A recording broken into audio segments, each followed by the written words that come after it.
Sir ఇప్పుడు బొగ్గు బ్లాక్ల వేల మీద కూడా చర్చ నడుస్తున్నది. ఇవాళ బొగ్గు బ్లాకులు వేలం వేస్తున్నారు. ఏం జరుగుతున్నది? ఇప్పుడు ఒకరినొకరు విమర్శించుకుంటారు. నిన్న కేటీఆర్ మాట్లాడిండు ప్రైవేటీకరణ చేస్తున్నారని, కాంగ్రెస్ మాట్లాడింది లేదు లేదు మీరు ఆనాడే ఒప్పుకున్నారు 2017 చట్టానికని వీళ్ళు, ఇటు బీజేపీ ఏమో ఈ చట్టం దాని ప్రకారం మేము చేస్తా ఉన్నాం, ఇందులో ఎక్కడ ప్రైవేటీకరణ అంశం లేదని వాళ్ళు అంటున్నారు. ఏం జరుగుతున్నది టోటల్ ఎపిసోడ్లో? ఇప్పుడు తెలంగాణ సమాజము తెలంగాణ ఉద్యమం వచ్చినప్పుడు బొగ్గు తవ్వకం ఆపేయమని చెప్పింది. అది ఫాసిల్ ఫ్యూయల్ అంటే భూమి లోపల నుంచి శిలాజం అంటే కొండలు లోపలికి పోయినాయి, కొండలతో పాటు అడవులని లోపలికి పోయినాయి. అంటే అది ఇప్పుడు 350 కోట్ల సంవత్సరాలు అయింది భూమి పుట్టని చెప్తున్నారు.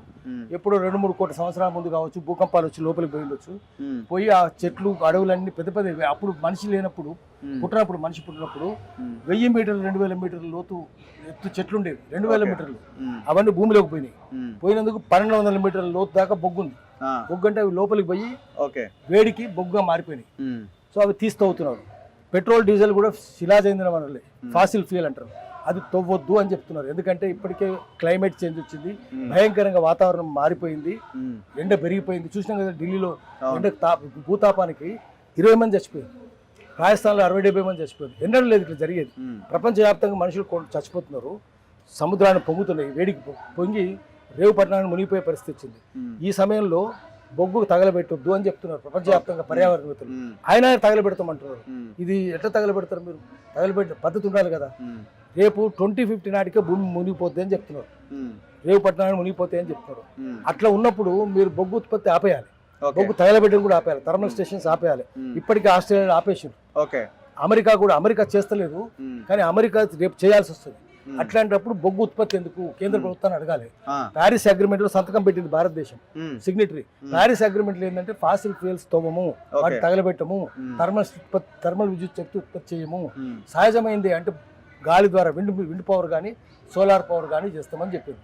దాని మీద ఎందుకు కేంద్రీకరిస్తారు? ప్రత్యామ్నాయ ఇంధనాల మీద ఎందుకు దృష్టి పెడతలేరు? అది తప్పు ఒకటి. తర్వాత బొగ్గు గనులు ఓపెన్ చేసినప్పుడల్లా అక్కడ ఆ భూములు ఊర్లన్నీ ఖాళీ చేస్తారు. ఒక్కొక్క ఓసీపీ ఓపెన్ కాస్ట్ ప్రాజెక్ట్ కింద 10 ఊర్లు పోతాయి. మేజర్ ఓసీపీ కనుక 30 ఊర్లు పోతాయి. వాళ్ళకి నష్టపరిహారం ఇస్తలేదు, వాళ్ళు తరిమేస్తారు. జనం వెళ్ళిపోతుంది. ఓపెన్ కాస్ట్ అంటే అర్థం ఏంటంటే జనాన్ని నాశనం చేయడం, తరిమేయడం. అది ఎవరిచ్చిన అధికారం? ముందు నష్టపరిహారం ఏంటి వాళ్ళకు? ఏ ప్రభుత్వమైనా సరే, బీజేపీ ప్రభుత్వం కావచ్చు, కాంగ్రెస్ కావచ్చు, టీఆర్ఎస్ ఎవడైనా కావచ్చు, వాళ్ళు బెత్తం తీసుకొని వస్తారు. ఎన్ని ఊర్లు పోయినాయి? శ్రావణపల్లి కావచ్చు, మామిడిగట్టు కావచ్చు, పొన్నారం కావచ్చు, ఎన్ని ఊర్లు నాశనం అవుతున్నాయి కదా. మేడిపల్లి ఎంత నాశనం అయింది ఊర్లు. ఒకటి అంతంతలో తవ్వితే మీరు 1200 మీటర్లు అడుగులు కాదు అంటే ఒక చార్మినార్ 10 చార్మినార్ పూడ్చిపెట్టవచ్చు. అంతలో తవ్వుతున్నారు. పెద్ద పెద్ద జేసీబీలో తవ్వుతున్నారు. ఉద్యోగాలు వస్తున్నాయి? ఉద్యోగాలు రావు. ఉద్యోగాలు వస్తున్నాయి వాళ్ళు అనుకుంటున్నావు, కానీ ఒకప్పుడు 1,20,000 ఉన్న ఉద్యోగులు ఇప్పుడు 60,000కి వచ్చింది కదా. రోజు తగ్గిపోతున్నారు. ఎందుకు తగ్గిపోతున్నారు? యంత్రాలతో చేస్తున్నారు. పెద్ద పెద్ద డ్రాగ్ లైనర్స్ తెచ్చి పృథ్వీ బంజన్ అన్నారు, అది తవ్వుతుంటే ఏమైతాయి? మనుషులకు ఉద్యోగాలు అవసరమే లేదు. రోజులో తగ్గుతున్నాయి. పెరుగుతుందా అడగండి. కొత్త ఓపెన్ కాస్టులు తెచ్చినా కూడా ఉద్యోగాలు రావు. ఒకటి. రెండవది, ఆ బొగ్గు కాలిస్తే భూతాపం పెరిగిపోతున్నది, ఇది తప్పది. మూడవది ఏం చేస్తున్నారంటే అంత ప్రైవేట్ రేఖ అప్పచెప్తారు, దేశవ్యాప్తంగా ప్రైవేట్ రేఖ అప్పచెప్తున్నారు. అప్పచెప్తే ఏమవుతుందంటే అన్ని పార్టీలు అదే చేస్తున్నాయి, ఒక పార్టీ కాదు, అన్నీ అదే చేస్తున్నాయి. ఈ అగ్రిమెంట్ ఏంటంటే పీపీపీ అనే వాళ్ళు మొన్నటిదాకా. పీపీపీ అంటే పబ్లిక్ ప్రైవేట్ పార్ట్నర్షిప్. అది ఇప్పుడు అది పీపీపీ కాదు, పీపీపీపీ. పీపీపీ అంటే 4 పీలు, 3 పీలు కాదు. 4 పీలు అంటే ఏంటంటే public property for private profits.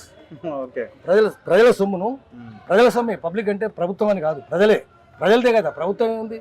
ప్రభుత్వం కూడా ప్రజలను మోసం చేస్తూనే ఉంది. ప్రజల సొమ్మును అంటే ఆ భూములన్నీ కాజేసి వాళ్ళ ఊర్లను ఖాళీ చేసి ప్రైవేట్ ఆదాయాల కిందనగా అప్పచెప్తారు. అక్కడ ఆదాయాలే ఉన్నారు, ఇక్కడ దేశమంతా అదే ఉన్నది. కాబట్టి ఇది ప్రజలకు వ్యతిరేకమైంది. బొగ్గు అనేది ప్రపంచానికి వ్యతిరేకమైంది, పర్యావరణానికి వ్యతిరేకమైంది. ఇది ఎక్కడన్నా మీరు నష్టపరిహారం ఇచ్చిండ్రా, మేడిగడలు ఇచ్చిండ్రా అడుగుదాం. ఏ ప్రభుత్వాన్ని అడుగుదాం? అంతకుముందు చంద్రబాబు ప్రభుత్వం అడుగుదాం, రాజశేఖర ప్రభుత్వం అడుగుదాం, కేసీఆర్ని అడుగుదాం, ఇప్పుడు రేవంత్ రెడ్డిని అడుగుదాం. ఇచ్చిండ్రా? మీరు ఊర్లు ఖాళీ చేస్తున్నారు కదా. బుద్ధి, సిగ్గు, శరం ఏమైనా ఉందా మీకు? ఏం చేస్తారు? మోదీ కూడా అంతే, ఏమి చేయరు. వాళ్ళందరూ తరిమేస్తారు. ఒక్కొక్క ఊరు మామిడి ఎన్ని ఊర్లు ఊర్లన్నీ పోయినాయి. ఊర్లు పోతున్నాయి. పర్యావరణం నాశనం అవుతుంది. అంతంత లోతు నుంచి నీళ్ళు వస్తాయి కదా. తవ్వితే వస్తే ఒక్కసారి ఏమైతుంది? కింద 100 టన్నులు పెట్టి దూరం నుంచి 100 టన్నుల ఎక్స్ప్లోజివ్స్ పెట్టి దానికి లోతు పోయినా కొద్దీ గట్టి పడుతుంది బొగ్గు.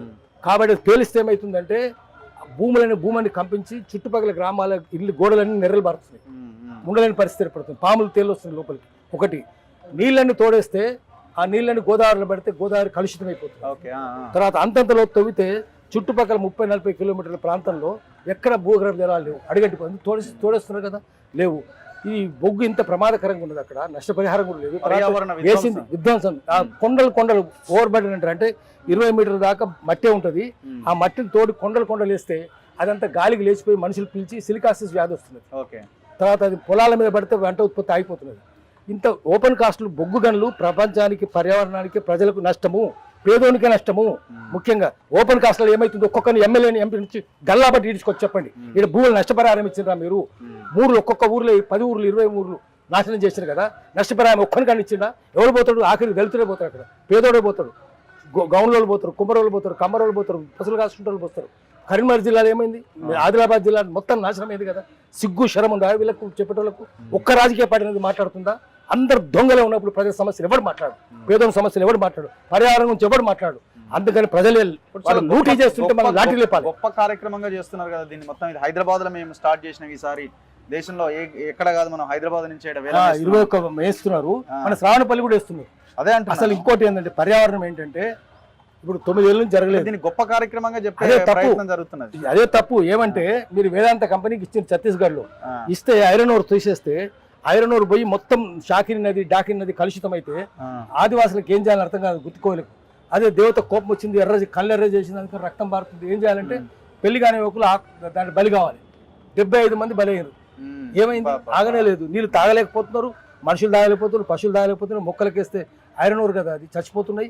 ఇంత భయంకరంగా అది ఉంటే భూమి పొరలు తొలగడమే భూమి వ్యతిరేకమైంది, పర్యావరణం వ్యతిరేకమైంది. మైనింగ్ చేయొద్దు. నీ తల్లి కదా భూమి, నీ తల్లి పొట్ట జీలుస్తావా నువ్వు? ఎట్లా జీలుస్తావు నువ్వు? లోపల నుంచి ఎందుకు తీస్తున్నావు మైన్స్? ఎందుకు అవసరం నీకు? అంత అవసరం ఎందుకు? అందుకనే పారిశ్రామికీకరణ జరిగిన తర్వాత మొత్తం నాశనం అయింది. అందుకనే మనము ఓపెన్ కాస్ట్లు కానీ ఇంకో మైనింగ్ కానీ ఏ మైనింగ్ అయినా ప్రజలకు వ్యతిరేకమైంది, పర్యావరణం వ్యతిరేకమైంది, ముఖ్యంగా బడుగు బలైన వర్గాలకు వ్యతిరేకమైంది.